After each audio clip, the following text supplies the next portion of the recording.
This morning I'd like to talk to you about, for pick of a better term, training opportunities.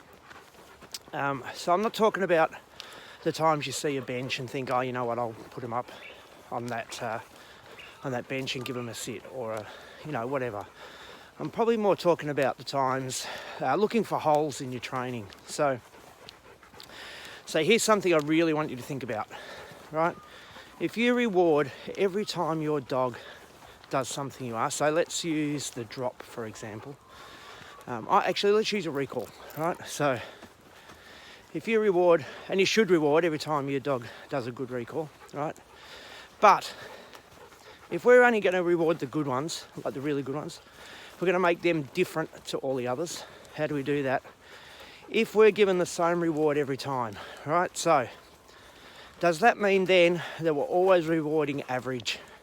Now the downside of that is average will deteriorate because, it's average. If you look at the average is usually the difference between the worst one and the highest one, the best one. So the average really then becomes in the middle. But as time goes on, it gets less and less and less. So let's use an example, right? So if I was doing a recall and my dog came back to me but was a bit slow, I'd still give them a reward, but it'd be more like a good girl, If my dog came back to me a little bit better next time, I'd give them a much better reward. I'd play, I'd make a big deal out of it, and so on. So then I'm distinguishing the difference between the good and the bad. And if you keep doing that, you'll improve rather than deteriorate. So I'll give you another example, all right? And this is looking for holes in your training, all right? So if I say my dog recalls really well off lead, at a short distance, but if I leave the lead on, they don't like it dragging around. I think they don't like it dragging under their feet, so I don't do that. Then that's a hole in your training, right?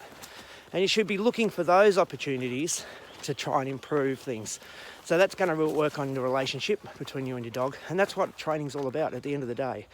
It's building the relationship and not so much getting the command. It's building that relationship and having them manageable. So if you're looking for holes in your training, and you should every time you take your dog out, you'll see massive improvements.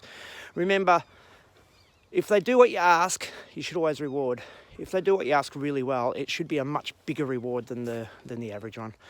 Have a good day. Enjoy walking with your dogs. We'll see you on the weekend. Bye.